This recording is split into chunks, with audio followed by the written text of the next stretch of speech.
Welcome to the Cookbook, where we invite guests on to share the ingredients of what has helped make them the successes that they are. All of it, the good, the not so good. You're not going to find anything half-baked here. And our kitchen gets messy sometimes. That's when the fun starts. So come on and join us.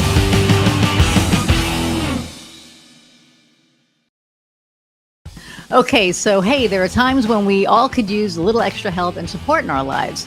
Whether there's something you're struggling with or just seeking connection with other people who understand what it's like to be in your situation, Inovia Behavioral Health can help. Inovia is a subscription-based organization that provides unlimited access to a wide variety of educational, experiential, and therapeutic support groups that are led by live expert facilitators. Now, you can get 20% off your membership with the discount code Cookbook20 when you subscribe.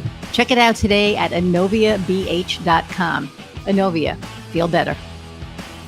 Hey everybody, and welcome to another episode of the Cookbook. I'm Iris Goldfeder, your host, and I'm super excited about our guest today, Cami Guildner. She just got a really cool, accolade that we're going to talk about in a minute, but first I'm going to read her bio and then bring her on. Cami Guildner believes women's voices matter. She is a connector, a storyteller, a business coach for high-vibe women entrepreneurs, helping them raise up their voice, vision, and visibility for impact and business growth. Cami helps her clients build businesses they love with more time prosperity and wealth prosperity. That's super important. I don't think a lot of people realize that. She weaves soulful inspiration into mindful business strategies, and the Soul Plus Strategy, and that's trademarked, approach to business helps her clients succeed in business and worldly impact. Her clients scale and grow their businesses with a more feminine, abundant approach. Cami's journey from corporate business exec to leader of women entrepreneurs was sparked by the breath of a horse over a decade ago, and that I definitely want to talk about.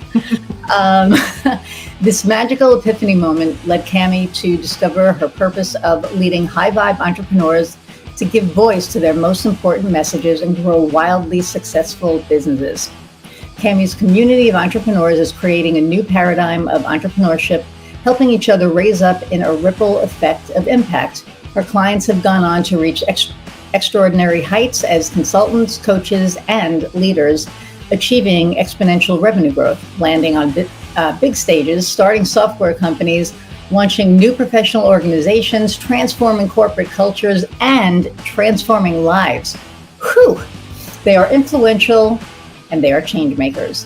Cami is the founder of the Extraordinary Women Ignite Conference and host of the award-winning Extraordinary Women Radio TM, and they just became number 7 out of the top 30, so that is awesome.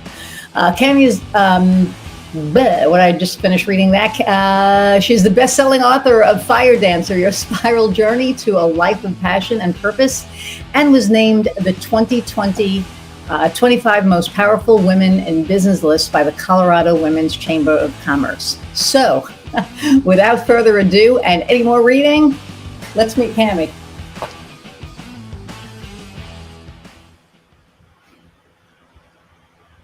Okay, there you are. That was, there was a bit of a delay there. Yeah. Hi, Iris. Thank you for that. And I'm thrilled to be here with you. Yes, I'm thrilled to be here with you. And that was a lot to read. You've done so much. But before anything, I want to hear the horse story because I love horses. So. A fellow horse lover. I love it. Well, I've always been a horse person. And I mean, from the time that I was a young girl, I was a horse person.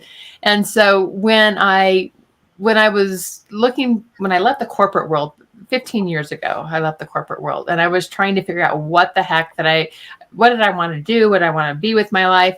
And I was on a call with a coach, and she said, and I was in tears and I was like, I don't know what I'm meant to be doing in my life. I don't know, where I'm supposed to be going. And the coach said to me, why don't you go out and just breathe in your horse's breath today? Why don't you spend some time just breathing in your horse's breath? And I was like, okay, well, I'm a horse person. I've always been there. So I headed out to the barn. It was a snowy Colorado day, 18 inches of snow. I trudged through the snow. I got to the barn, and lo and behold, there was my paint mare standing at the gate looking at me like, it's me.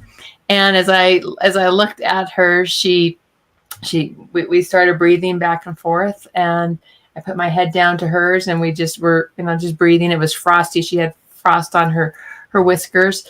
And as we were in that moment, I kind of turned my back towards her, and I leaned up against her, and it was like all the pieces of the puzzle kind of came into order so that I could see that I was not supposed to go back to the corporate world, that I was supposed to, that I was going to do something different, and that I was going to become an entrepreneur.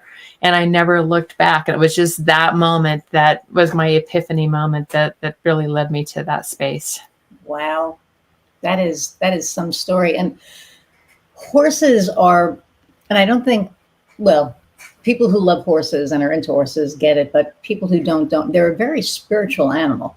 Oh, very much so. And when you're connected, you're connected. And there's just something that is about them. So I'm not even surprised that's what gave you the message. Yeah. No, it was really beautiful. And it was, actually horses that led me into coaching. I mean, I became an equine guided coach before I became any other kind of coach. So that was the pathway that I initially took, was becoming a certified equine guided coach. And it just opened up the door for me. So it's really beautiful. Yeah, that sounds pretty amazing. Wow. And congratulations. I just saw this now that that Extraordinary Women Radio just got named number 7 in the top 30 best podcasts for women entrepreneurs by FeedSpot Blog Reader. So congratulations. Yeah. That's amazing. It was totally amazing. When I grow up. Well, I got it in the mail, or I got an email on last Friday, just out of the blue. And I was like, well, that's a good way to end the week. Absolutely. So let's talk about that for a minute. So what is Extraordinary Women Radio? Well, it's all about women changing up the paradigm and how they're being an entrepreneur. I think that it's this space of, we've always been in this space of following kind of more masculine ways in business. Mm-hmm. And I believe that as women, we have a superpower to be able to line into that wisdom that we have as women. I believe that women's wisdom is the medicine our earth needs right now, like the softer way of leading, a wiser way of leading, a more compassionate and collaborative way of leading. And to me, that's the beauty of doing entrepreneurship in a different way, that opens up the door to doing business in a different way. You say that, and it's so it's so true. We are in desperate need of female leadership right now, because men have been doing it for over 200 plus years, and it ain't getting any better. So, and the same thing in corporate. I mean, I find, it's interesting, not just corporate, but I guess just in general. I think in corporate, women, in my experience, and that was a while ago, they had to almost be harder than the men to. Oh yeah, totally. Respected, right? So they're like really hard asses, and you were like, and then you got labeled all of the names associated with that. So 100%. Yeah. 100%. And now, as women entrepreneurs, we lead from a place of empathy, connection, community. Yeah. I mean, we're not so concerned about the competitiveness. It's like, I always tell my clients, we don't even care about who your competitors are at this point. Really, I want you to focus on who you are at your very best and show up in that light of you. Mm-hmm. And that, to me, is just a much better way of building a business in that way. It's funny, because I've spoken about this before, and I'm very spiritual. I have really strong connections, and the people that have been coming into my orbit lately are, all, on that same path. And when it comes to the female entrepreneur, I think people mistake being empathetic and compassionate and all that for being weak. And it's like, we're probably stronger than like anybody out there. Yeah. We're not on a power trip. Yeah. I've had other marketers, on this podcast, and I do marketing, and I've had people go, "Oh my God, what's wrong with you? They're going to steal your customers." And it's like, what are you even talking about? This has nothing to do with that. This is about lifting each other up. And I love how you have, the raise up. And at the end of the day, that's what it is. It's all about lifting each other up. There's more than enough to go around. You don't have to be competitive. And Jacinda Ardern, who was the Prime Minister of New Zealand during COVID when all that was going on, they were like, well, she's a female leader and she's weak.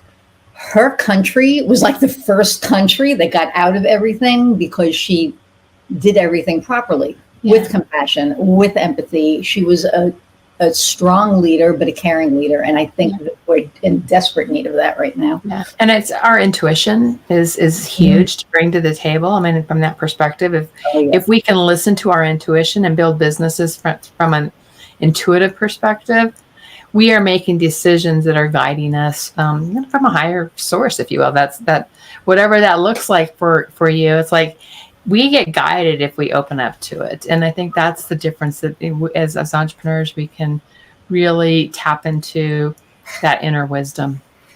So it was really funny. I met with a client, a prospective client, about 6 weeks ago. And normally when I meet with somebody, I send a proposal out within 3 days. I do research, all the things. And I didn't. And it was weird because my gut, normally I get a yes or a no, and then I know which way to go. But this was really ambivalent. And I was like, it wasn't yes, but it wasn't no. And I was waiting to get some kind of a clear something. It was like, why are you messing with me? I need to know what to do here, right? So what that told me was that since it wasn't a clear yes, that it was probably a no. And I really dragged my feet on the proposal, and I almost wasn't going to send it. I almost was just going to send an email that said, in thinking about it, I don't think we're a good fit. So I think you should, and I didn't do that.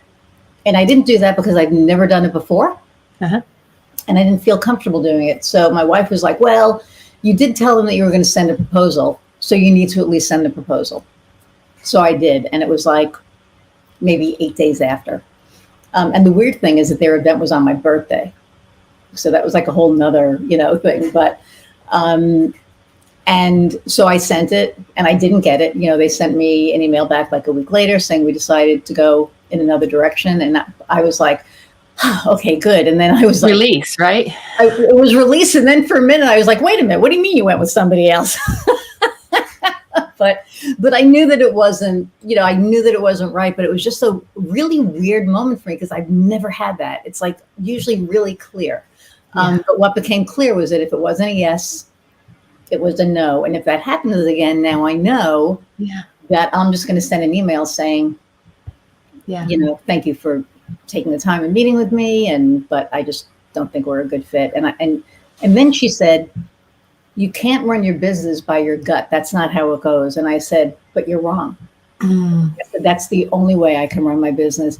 She works in corporate, she works in steel. They're not going to go, oh, wait, my gut is telling me not to take it. They're working in steel. What are they going to do? And so she doesn't get that. But I am so in touch with that now that that's how I choose who I work with. Right? Yeah. Well, we work in such close relationship with our clients that our gut's going to tell us all day long if it's a fit or not. And it's definitely we have different kinds of choices we can make. Yes. Yeah. And that's the beauty of it.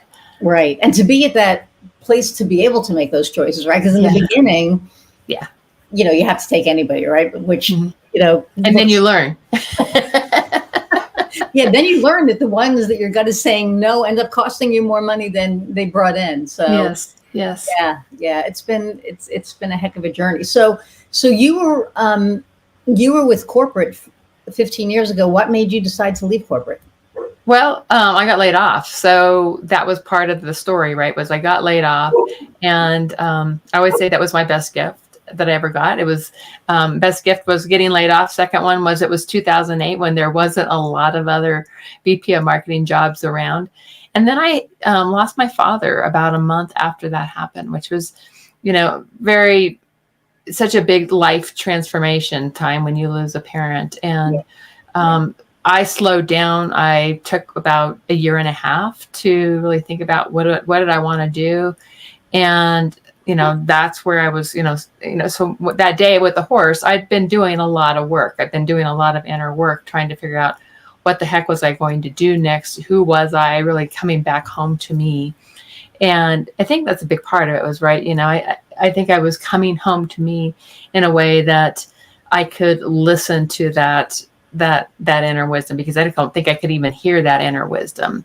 Right when I left, my head was filled with all kinds of things and stories and that sort of thing.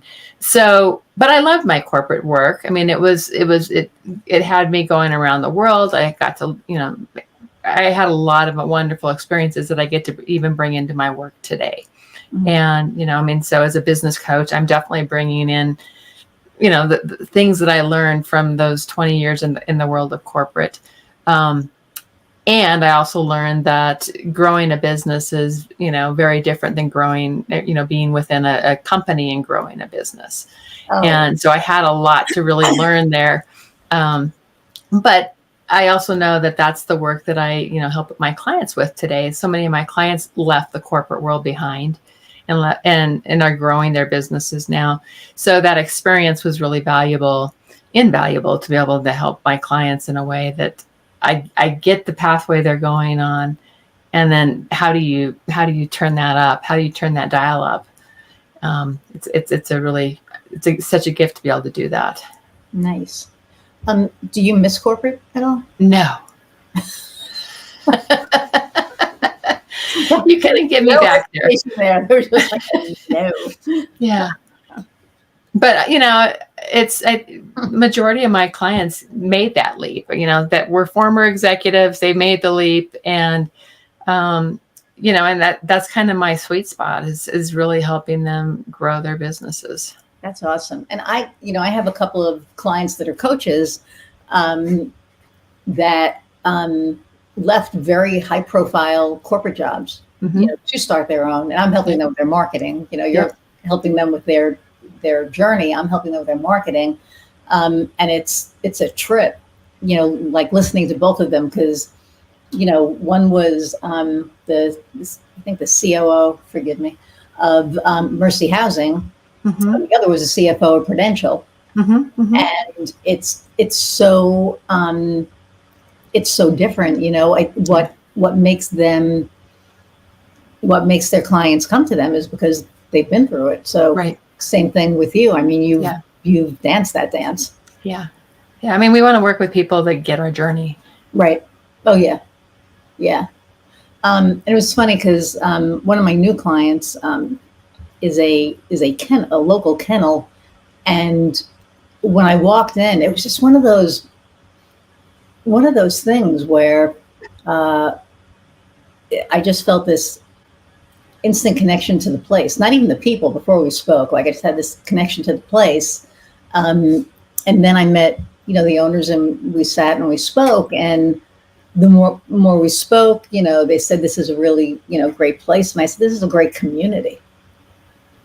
Yeah. She was like, oh, I never looked at it like that. And I said, that's what it's about, whether it's for animals, for people, it's all about community. What kind of a community, right? What kind of community can you build? And I'm finding that so many people they're starting to get it. Yeah. And I think this is our superpower, right? As women, we are gatherers. We love to gather. We love to come together in circle. And when we come together in circle as women, and I have my own community, it's called Extraordinary Women Connect. I've had that for, I think this is going on my 10th year right now of having Extraordinary Women Connect. And that beauty of being able to bring women together, that they're uplifting each other, they're supporting one another in those difficult days. Because as entrepreneurs, as we know, there are days that are not easy, and it's a different kind of pathway than it is back in the executive world. But when we start leaning into each other and being there for one another, that's the strength that we bring. Right. Now, you're in the Dames, so Yep. I'm not used to being vulnerable like that, like to people that I know, yes, but to people that I kind of sort of know, no. And this is how we met. I put that post in. Yep. And I remember when I was typing it, I'm going to get teary, but when I was typing it, I was really vulnerable, and I kept going, man, should I hit send? Yeah. Should I, because once it's out there, it's out there. I can't take it back. Do I really want this out there? But it felt so heavy that I had to get it out. So I did. And you helped me actually figure out what the hell was going on. So thank you. Yeah. But the amount of support that I got from that it was almost overwhelming. Like I don't know what I expected, but I didn't expect that. Yeah.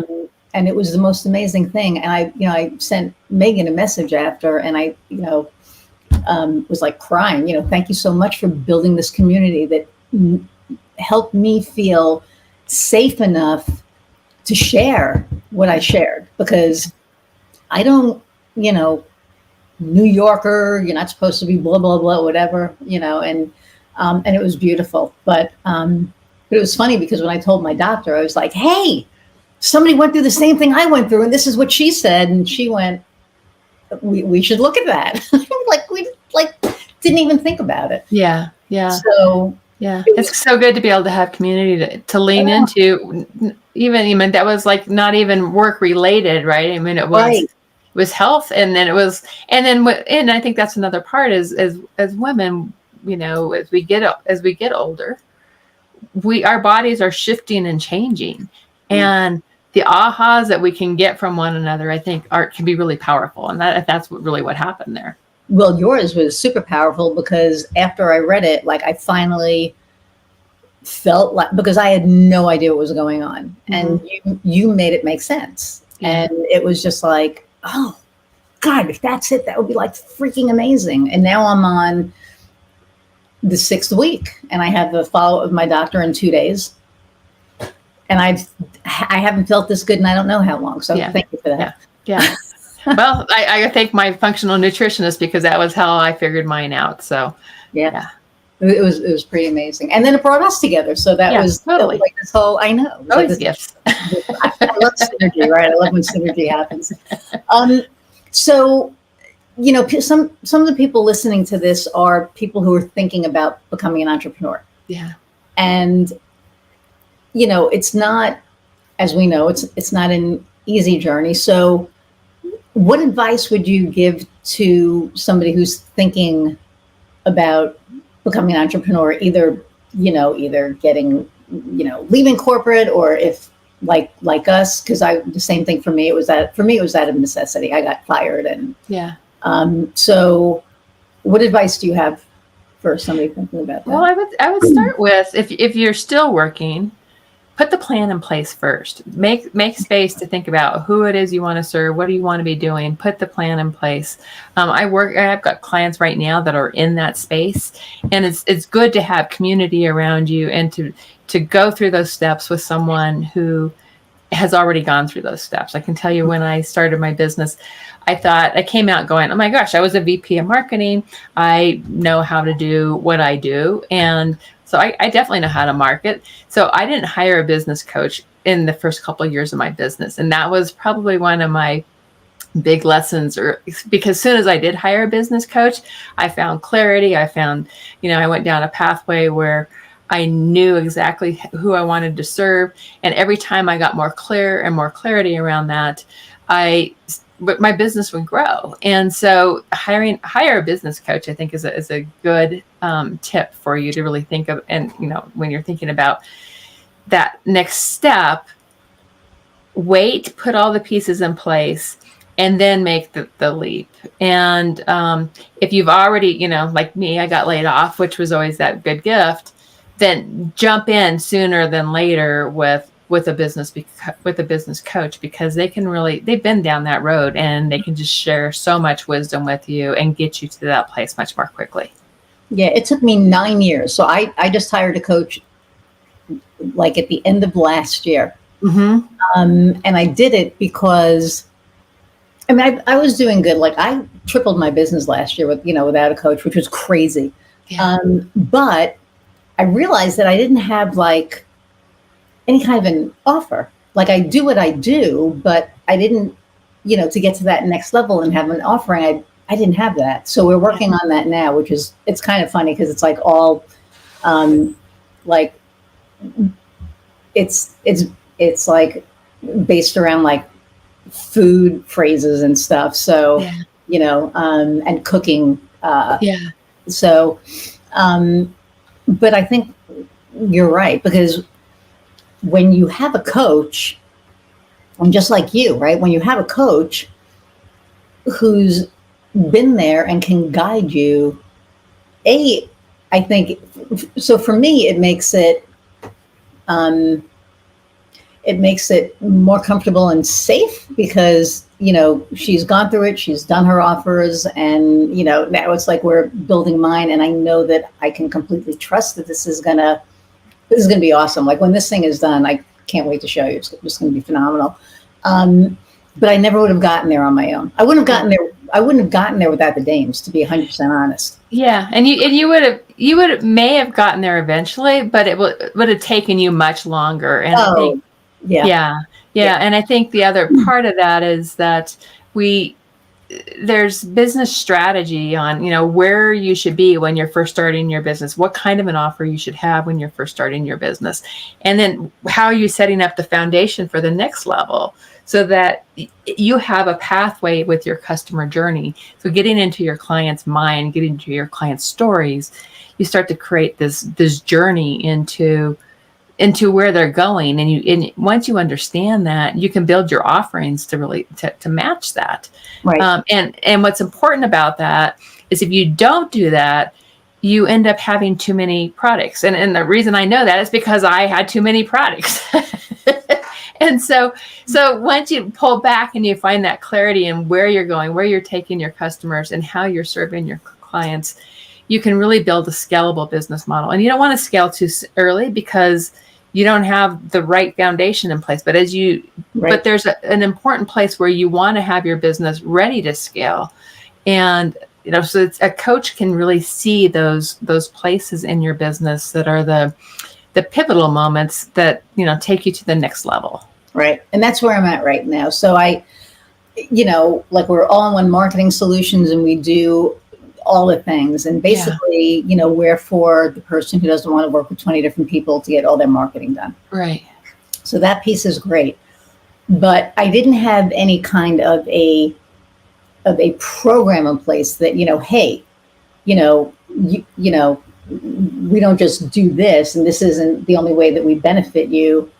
We can also benefit you by helping you with this, and so that's what I'm working on is, what, besides the stuff that I'm offering now, because a lot of it is, production and, websites and all that, but I have a really strategic mind. And I haven't done any of the offerings on the strategy, and that's what we're doing now. Oh, good. And the great thing about that is I get to work in my genius, my zone of genius, which makes me feel amazing, because it's like, oh yes, brain work. And then I can impart that on my clients and really kind of, help them get to their next level. And so I can't wait. Like I'm not allowed to, my coach is like, I know you, and you get excited and you're going to be like, this is coming. And she's like, no, you can't, So like at night, I'll talk to my dogs and I'm like, and so this is what's coming, and I'll say it to Heather, but I'm very excited. I think it's going to be. Oh, that's excellent. Yeah. So, And I totally appreciate as a former VP of marketing, I totally appreciate all, that kind of a thinking around marketing strategy and marketing as a holistic. I always called it integrated marketing, right? mm-hmm. It's not just a single line. So I totally appreciate what you're doing. Thank you. Thanks. And it's, again, it allows me to, work my zone where I'm the happiest. Yeah.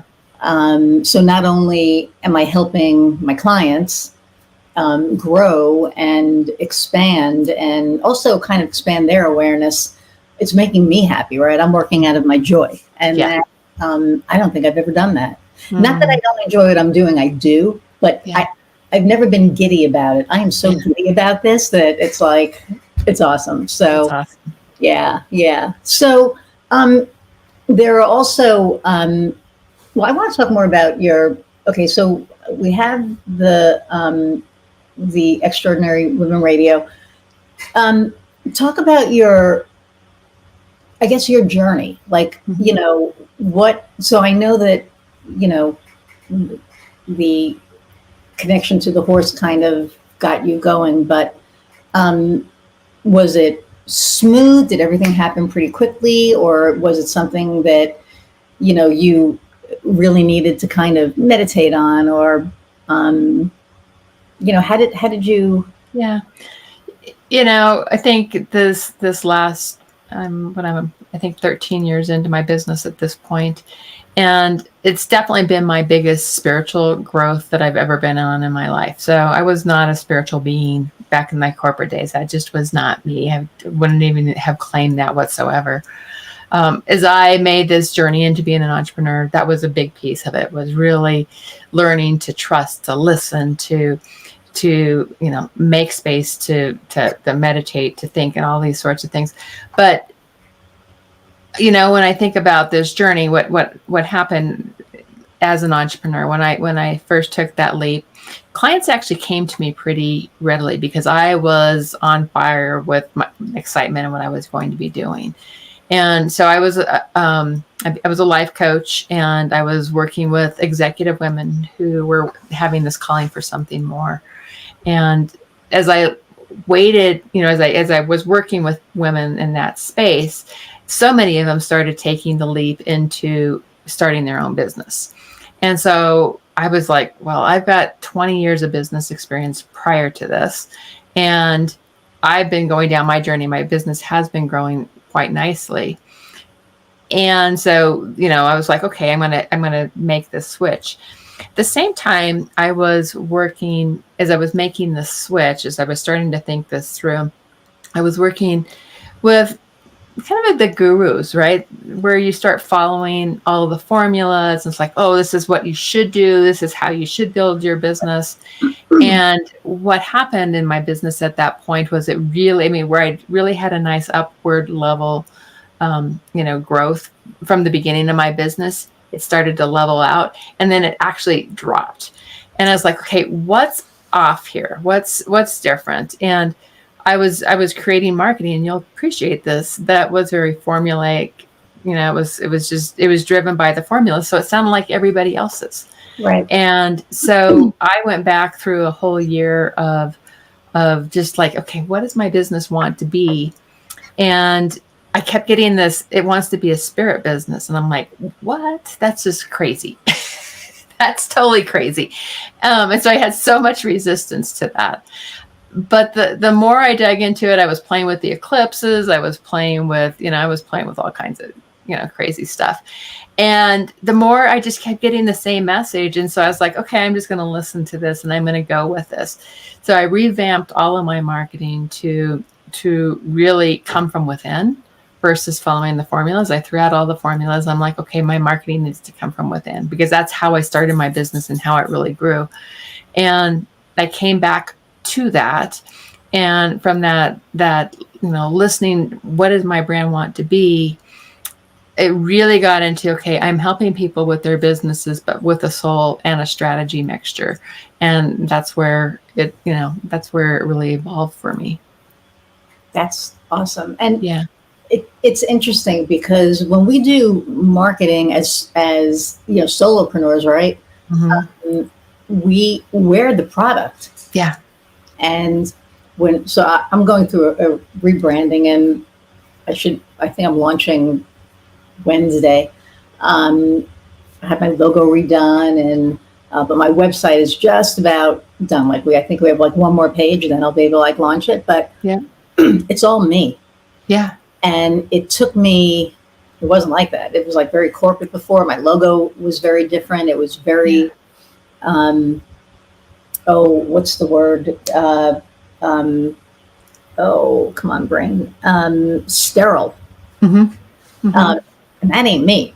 I'm a little bit of rock and roll. I'm a little bit of, this and so I was like, okay, what do we do? So I went down to Charleston, had a photo shoot, had so much fun on that photo shoot. But it was weird because, when we do photo shoots, usually I'm on the directing end saying, okay, lean your shoulder down, do this, kind of smile, they're telling it to me. And I'm like, fuck you lean your shoulder down, and it was pretty cool. There's a few of these, pictures in there that won't get to the website, but they're like, no, you should put one on there. And I'm like, no. But it took me a minute to look at that hero image and see me. Yeah. It's that was another big growth thing for me was, I was very good in the corporate world of putting other people to the forefront. I did speaker training. I did all the thought leadership work for our CEO. So, I was constantly putting other people onto the pedestal and putting them out to the front of the room. And I was very happy with being behind the scenes. And as an entrepreneur, you can't do that, right? I mean, and so I had to really get over my fear of speaking. I had to get over my playing small. And there was a point where I wrote my mission and vision statement. I spent a weekend working on that in a hotel room. And I came up with, I wanted to impact and raise up 1 million women around the world in their voice and their vision and their visibility and help them grow their businesses. And so when I looked at that 1 million women number, I'm like, I'm not doing this one person at a time. I've got to get over myself. And so I had to really do a lot of that inner work to say, yeah, you can do this. And today I love stages, but at the, back in the day, I was just terrified of them. And so I had to learn to step into that light. And I see that a lot with entrepreneurs is, we're very good at putting other people up, but not necessarily ourselves. And that's why I'm so passionate about raising up women's voices and their visibility, because it makes a difference. It's how we can really take our business to another level. Yeah, no, I agree. And it's funny because I'm a musician and I've sung in front of probably 5,000 people. And not that, it doesn't, it gets you, right? I always get stage fright. Everyone's like, oh, you don't look nervous at all. It's I want to throw up before I go out every single time. Right? But once I'm out there, I'm out there. And speaking is it's so different because people you're not in a club or in a venue where people are talking. You're doing your thing and people are talking. No, they're listening to you. They are, their attention is 100% on you. And that's daunting. Yeah. That is daunting. So, I bet. And I, finally got to the point now I'll do presentations and I'm just so comfortable with it. I still get nervous, but I've hosted 9 years of a 3-day event where I'm on the stage for 3 days. And so you get over it. You're just like, okay, this is, and it just becomes part of who you are. And it's us really stepping into our light. And I think that's the biggest part of it, right? Is really starting to own our light and embody who we are as women. And I think this is some of our superpower as women is that we've got this fire inside that, we can turn it down or we can turn that fire up and we can really show up and be who we are. in such a powerful way. And that's the excitement of, that's how we create movements. So I always say that if you are in the space of, okay, you can turn up your confidence, and you can still, that's still a bit of projection, right? We're not really fully embodying who we are as leaders, just by turning up the confidence. Right. But if we turn up that light inside of us, we are embodying our leadership. And that's really how we can show up and light up, what we can get people excited about the movements that we're carrying forward into the world. I love that so much. And you said something earlier about the inner work. Mm-hmm. I think that is so important. I did some soul work with Jennifer Urezio. Mm-hmm. Yep. She spoke at my conference a few years ago. Oh, did she? She's such a force. And when we were doing the work, and I had to look, I don't think I've ever looked that deeply inward before. Mm-hmm. I've been doing spiritual work, I guess. And is this like an entrepreneurship thing? Because I swear it was like, I think it may be. I mean, I do think so, because it's how we evolve. It's how we are stepping into our light, is by doing that inner work. Yeah, because my spiritual journey began. I mean, I've always felt things my whole life, but I've always suppressed it because it's scary. Like I don't want to know things that are going to happen, and I don't, all that. And then in 2020, we moved to this house, and things were happening in the house, but I was pretty much told at that point that I needed to step into my spirituality and not suppress it anymore, and just kind of own it. And it was scary. Yeah. It was scary. It's ongoing. My mindfulness coach is like, did you meditate this week? And I was like, I did. I actually did once. This week I did it twice. It's hard for me to shut everything off. And I know that you don't have to shut everything off. Yeah, that's part of it. To get, in that zone sometimes, with the two dogs. I really don't have a lot of quiet space here. I've actually learned to kind of tune them out a little, which is part of my superpower now. Is, when I'm doing my thing, if they're barking, I'd be like, okay, they're barking, just, get back to it. So I'm really working on that.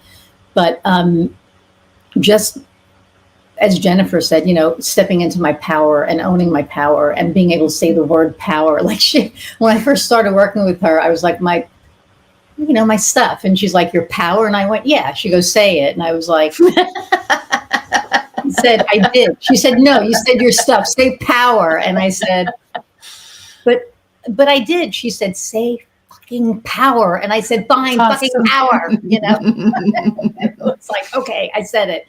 And then I was like, oh, power. Okay. And then I owned it. And it's just been so different. It's so different since then, but I laugh at that. She's like, say it. And I'm like, okay. That's hilarious. That's a great story. Oh, she's so amazing. I have her book here, a little book of prayer. Uh-huh. And I've been reading a couple each week. I love her to death. She's just really, really awesome. But yeah, she was just so funny with that. And I was like, oh, okay, fine. So then I said to Heather, I'm embracing my gifts and my power. And she goes, okay, power. So you're a superhero? And I said, maybe, but I got to own it. So I'm owning it. But so there are, also seasoned entrepreneurs that listen to this, right? And we all go through stuff, right? We all go through, something. So what's an obstacle that you've overcome? Yeah. That's somebody going through. Well, I think I've hit on it a little bit as far as there's putting too many things on our plate and really looking for, and one of the words that's really important to me right now is time prosperity and wealth prosperity. So time prosperity is not only white space on your calendar, but it's energetically how we show up as we move between different things in our life. That we're not rushing, we're not hurrying to get someplace. And then wealth prosperity is really building that business that is set up for scale. So that means having the right processes in place, the right people in place, that sort of thing. And that was, so I started my platinum level mastermind, which is for 6-figure plus entrepreneurs, 2 years ago. And these are the principles of that mastermind, is to really build a business with time prosperity and wealth prosperity. And to do that, it's really about building smart business models. So it's, and we talked a little bit about that earlier. It's like, how do you set up that foundation for scale? Mm-hmm. And it's an ascendable, it's clear, and who I actually call it a smart business model. So it's simple. It's one marketplace. It's who you're serving. M is the market is really clear who you serve. A is it's ascending. It's, it's a pathway that you're helping your clients in their customer journey. R is repeatable. And so that's something that you're doing over. It's like I do my Extraordinary Women Ignite conference every year. It's a repeatable event that brings business into my business. It's, what are the repeatable things that you do in your business that bring people into your business? And then T is time prosperous. You're leaving white space on your calendar so that you actually can think, right? So that, because we can't outsource our leadership of thought. Right. We have to really own our leadership of thought, what we stand for, what our top, thought leadership messages are, where is our business going, all of these sorts of things. We have to have space to do that. And if we fill up our calendar too full, where it's just blocked out, we've all seen those kind of calendars. That was the biggest mistake that I did, was I was blocking off my calendar so full that I had no place to be able to really think through the future of my business. And so that was the big transition I made several years ago, where it's like, okay, how do I do this in a way? I have 2 mastermind programs. That's their group. They're how I serve my clients. I have a very it's an ascendable model. All these things are an important part of how I grow my business and set it up for scale. That is, I like that a lot. And, I think it's a lot of entrepreneurs are so busy working in their business that right. we don't work on our business. Right. And I finally hired an EA, mm-hmm. Virtual, and it was like the best thing I ever did, because now, the little things that, take up a lot of time, I don't have to do anymore. And I've found that I do block time off for me now, to be able to sit down and think about what my next step is, what the next stage of this is going to look like. Yeah. And, my biggest thing lately has been, how can I better serve my clients? Right. Because, there's not all the things that they need, probably you even need to do. Somebody else can do some of those things, and you can take the high level strategy pieces. Yes. And that's what I've been working on. And I'm to the point where I'm getting comfortable to let that piece go. I'm like, I say so I'm not that comfortable yet, right? It's like to let that go.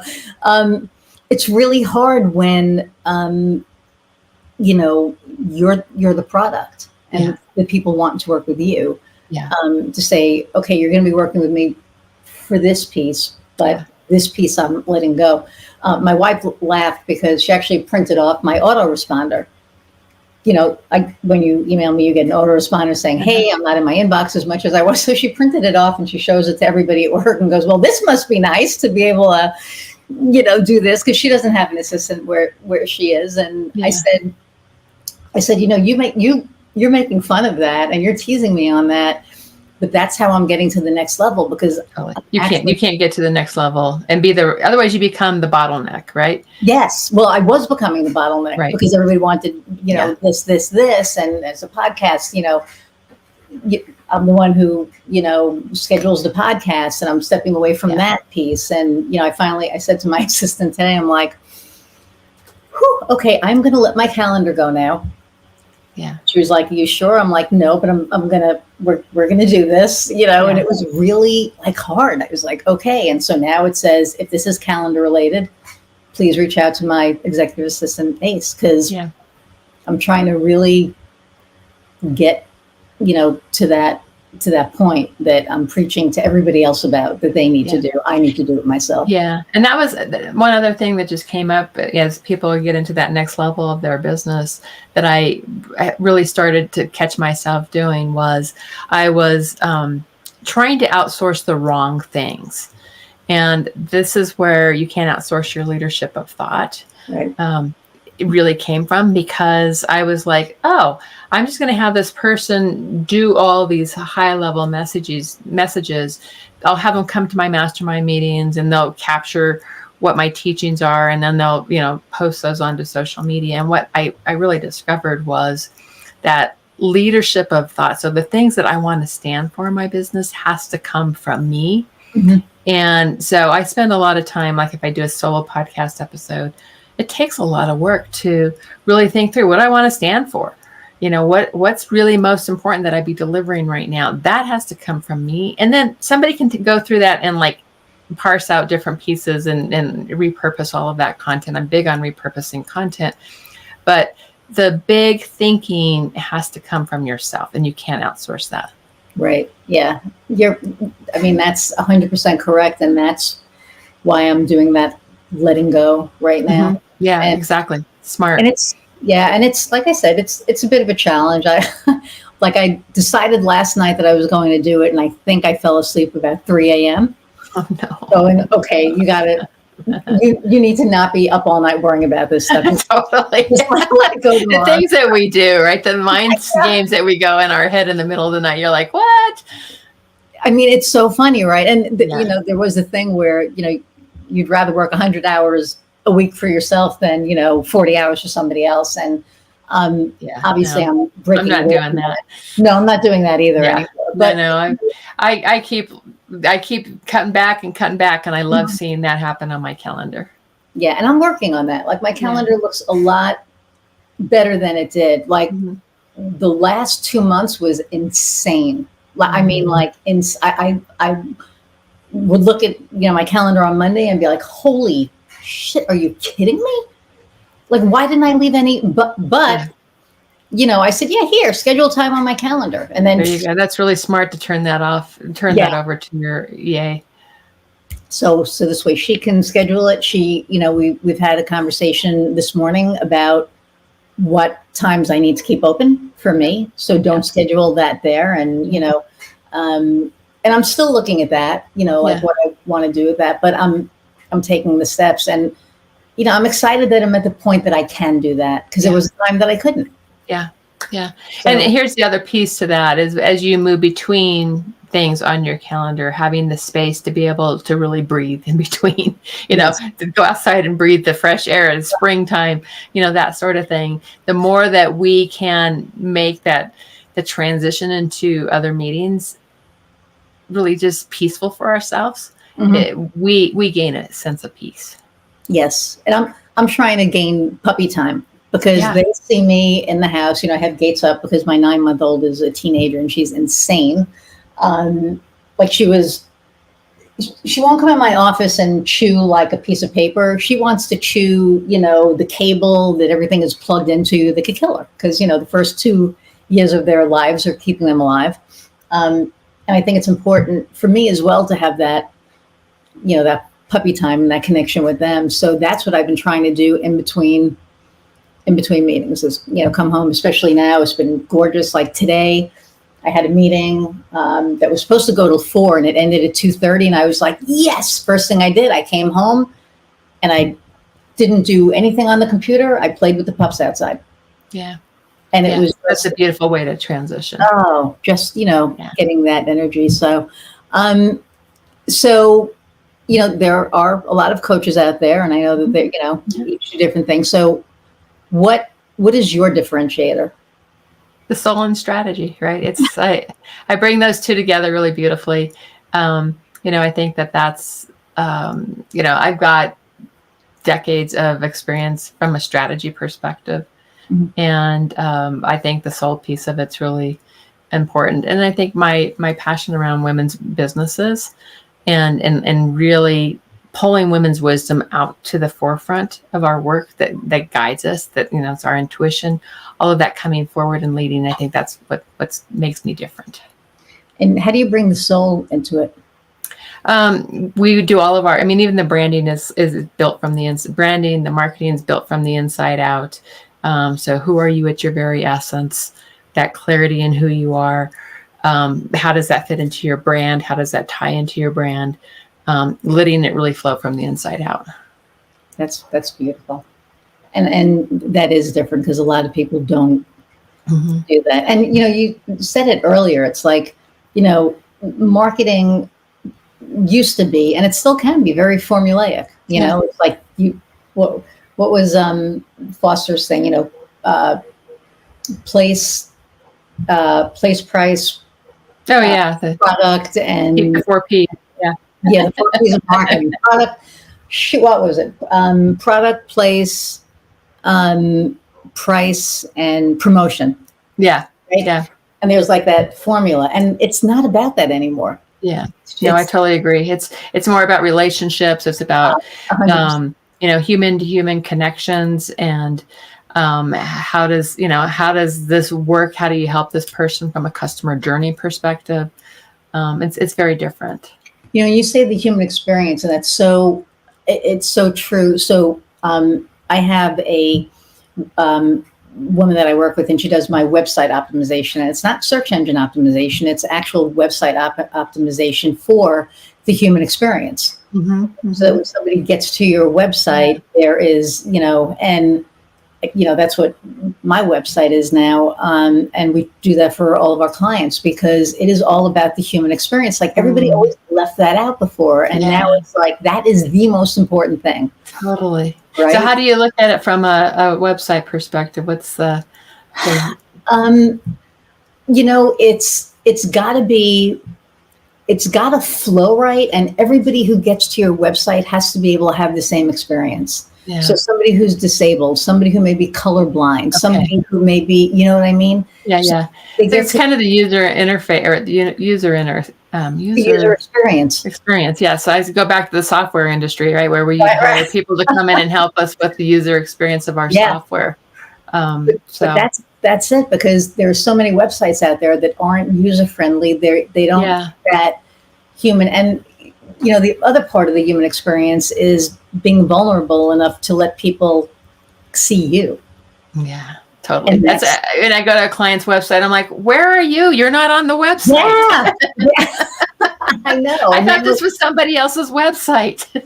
And that used to happen to me. They were like, that's you. And I would lose clients because of that fact that, oh, that's not you at all. And I went, oh, crap. And now, you know, the kennel was interested in working with me because they went to my website and they saw you and they saw me and they felt the energy of you, and they're like, God, I want to know who this person is, and they were drawn into you.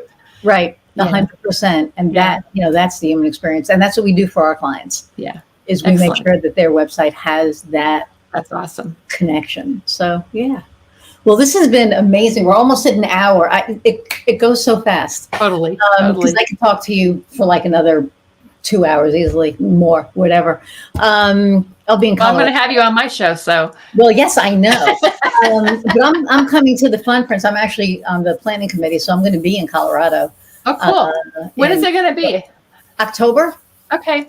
4th through the 8th, I think, or the 4th through the 7th, or something like that. But yeah, I'll be there. We'll be in touch anyway. So, so hang on one second. I'm gonna. Oh no! Before we go, I always ask this question, the last question, and it is, what lights your fire? What lights my fire? Nature. Especially spring in nature in spring. I'm so excited to have spring. We're just barely starting to see little green sprouts of grass popping up right now. We've had a really long, cold winter this year in Colorado. And so I am super excited about spring. The energy of it, just lights me up, and I just feel the lightness of it. Yeah, it makes everything's coming to life, right? Yeah. So Yeah, it's, yeah, no, I totally. agree with that. Well, thank you so much for taking the time Thank to you, be Iris, for having me here. with me. Yeah, absolutely. I'm going to say goodbye and I'll be right back. So everybody, thank you so much for hanging in for an hour plus as usual. I hope that you enjoyed Cami as much as I did, and I hope that you gleaned some nuggets from our conversation. If you have, please share, like, subscribe. When you subscribe, you get a notification that a new episode is out. I also want to thank our sponsor, Inovia Behavioral Health. If you go to Inovia Behavioral Health /subscribe and put in the code Cookbook20, you'll get 20% off your subscription. So thank you, Inovia Health, for sponsoring us. And you all, spring it's sprung, it's starting. The buds are starting to come out on the leaves. It's my favorite time of the year. I hope that you have an amazing week and go out and find what lights your fire. See you next time.